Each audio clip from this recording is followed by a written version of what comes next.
Yo, what's going on, everybody? It's your boy Naruto Explain here, bringing you guys another Boruto Naruto Next Generation discussion on the fallout from Boruto chapter 80. And today, I want to turn your attention to a scene from the last Boruto manga chapter that really stands out when we go back and read over the chapter, which is the fact that after Ada made a promise to Boruto to not turn him over to Kawaki or to Shikamaru by using her senrigan to give away his location, while everyone was focused on that line by Ada where she asked Boruto, "Are you really 12 years old?" my attention shifted elsewhere to a subplot that we predicted here on the channel for a while now, and it seems like the layers are continuing to be added to it the same way that they were added to foreshadow Code being betrayed by Ada. The split between Kawaki and Ada is coming, and there aren't just seeds planted. We're actually seeing something sprout here in the last few chapters. The only question is, will this be something that blossoms into a small betrayal, or will it be a gigantic series shifting betrayal in of itself? So as we all know, with Boruto, there's been a pattern over the last 2.5 years to shift from the faster paced flow to taking time to set up and foreshadow and flesh out the story more in order to make the plot twist feel earned. Right now, we are currently seeing this happen with Kawaki and Ada, where all signs are pointing towards Kawaki and Ada, where Ada turns on Kawaki the same way that she did on Code. In Boruto chapter 80, there was a line where Ada tells Boruto that Kawaki is coming across like a coward, and that while it is her fault, it makes her sick to her stomach. This is not the first sign that we've seen of Ada not approving in the changes she's seen Kawaki undergo, and it goes back to something I said when we first got introduced to Ada. She's fickle and she will change her mind quickly, and she will always update the cards in her hand if she needs to. Very similar to Amato, though not as obvious as Amato, who had characters like Shikamaru and Sumire clocking his moves from the very beginning. Even though they didn't know what he was planning, they knew he was up to something. Ada hides behind a pretty face and through seduction to hide her plans, but this is where we have a problem for her. Kawaki is not going to simp over her the same way that Boro or Code did, or Shikamaru for that matter. Kawaki is indifferent to her. Behaving as if Ada isn't the first baddie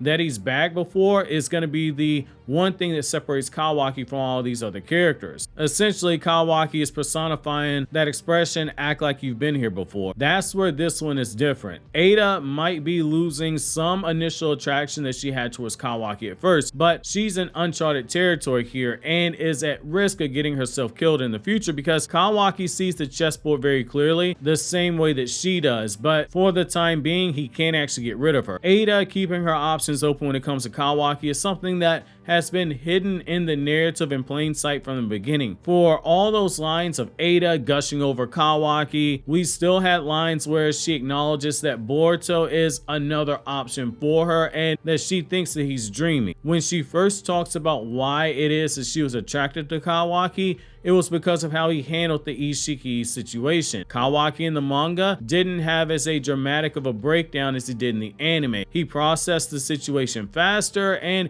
he stepped out with confidence with his plan to trick Ishiki into using a shadow clone. When Ada saw this take place, she saw someone with confidence and cunning actually kill Ishiki, somebody who Ada had every right to be afraid of. It was something that she hadn't actually seen done before. Someone who was sealed away with a short attention span. It gave her the one thing she hadn't had in a long time, which is excitement from an experience that was provided to her by someone, which in turn is what turned her on to Kawaki. However, in that same chapter, the door was opened up for Boruto, but it became the classic example of an attractive girl who's attracted to the bad boy with baggage, and the good guy with the good upbringing is the one that gets friend zoned, or in this case, that good guy ends up becoming Ten Tails fodder that gets fed to the Ten Tails. After we had all this build up of Ada being so dead set on Kawaki and winning his affection, we were disguised from the Boruto angle in the form of Code competing so hard for Ada's affection, but it was brought right back into our faces again when we were shown the meeting between Team 7 and Shikamaru, where Kawaki was again made the central focus for Ada, but Boruto was subtly reminded that if anything were to go wrong with Kawaki and Ada, say she loses her attraction to him, it was supposed to be Boruto who stepped in to win her over. The subverting of our expectations comes from the fact that Kawaki wasn't being a jerk or failing to give Ada the attention she wanted to keep her happy, nor was it Boruto having to step in and suddenly show that he's got a Kage level mouthpiece and start vibing with Ada in order to smash, but rather things played out organically organically and true to the characters themselves. Kawaki began to use the underhanded methods to get what he wanted, not afraid to cross any lines because he's so obsessed with Naruto that stuff doesn't matter. This was different than him tricking Ishiki via a shadow clone. At least that to an extent still comes down to honor and a fair contest. In that moment, Ada saw Kawaki quickly overcome his fear, make a plan, and confidently execute it. It was on Ishiki for not realizing it was a shadow clone that he was dealing with, especially when he himself possessed a Byakugan and never thought to double check even though he was in a battle situation. It was a clever move on Kawaki's part to play off of Ishiki's arrogance and desperation, hence why she got so turned on by it. However, this time it's absolutely different, and that's why Ada slightly shifting the Boruto and showing signs of shifting towards Kawaki. That's why this time is different. She said that Kawaki was behaving like a coward. That's very strong language right there, and the truth is that Kawaki absolutely was. He wasn't the same Kawaki who she saw from before, who stared down impossible odds in the face of Ishiki and made the calculated decision to go get what he wanted, which in that case was the death of Ishiki. Instead, he's hiding behind her Shinjutsu. It's one thing to accidentally cause everyone to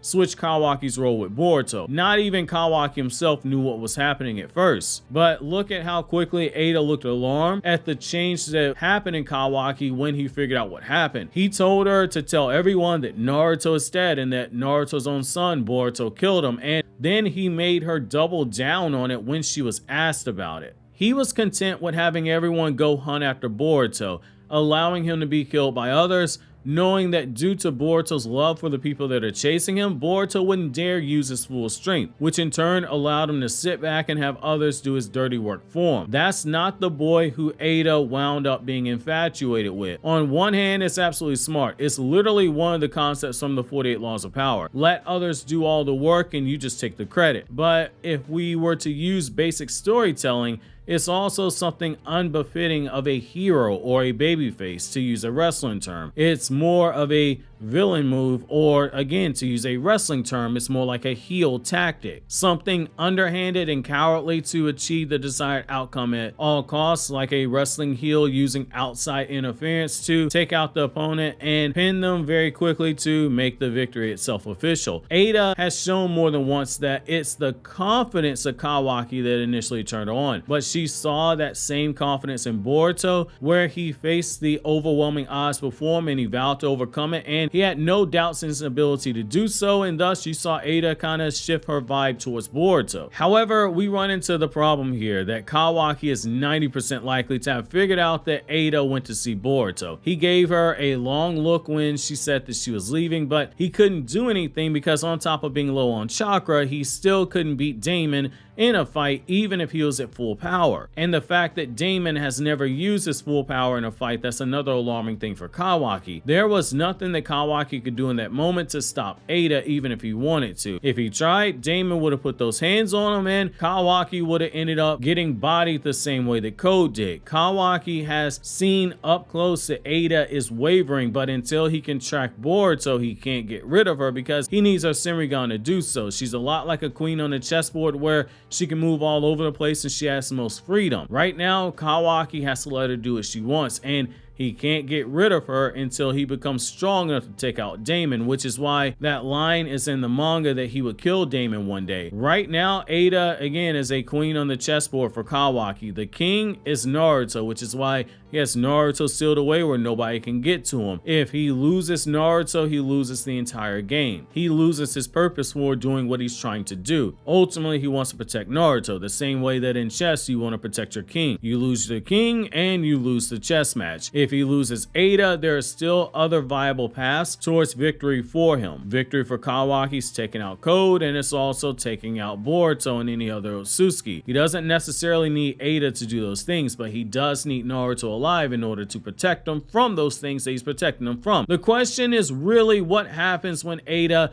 refuses to use her senrigan. At some point, he won't be able to force her, or else Damon will get involved. Ada also has not told Kawaki about the shutdown code that a Yamato has on him. There are still some cards left for Ada to play that buy her a little time, but I do believe once she refuses to work with Kawaki, he's going to come up with another plan that doesn't require using Ada to accomplish his goal. If Kawaki continues to behave in a way where Ada views him as being cowardly, it's entirely possible she pulls her support from Kawaki. I do think that there is a split that's coming, but the irony is going to be if Kawaki is the one who pushes Ada away. We see signs of Ada preparing herself to walk away at some point in the story, but I do think the difference here is Kawaki isn't a simp for her. Once he finds a way away from Damon, whether it be outright killing him, he's going to turn on Ada, which that's going to be poetic. The girl who wanted love so badly ended up being killed by the same love that she sought after because she was looking for love in all the wrong places. However, I'm curious to know how you guys feel about this idea. Who do you think is going to turn on who first between Ada and Kawaki? How do you see their relationship ending, and how will Kawaki take to Ada refusing to use her senrigan to track down Boruto? While you think that over, click here to show some love to my every Hashira origin story video on KRYPTONIAN SAIYAN.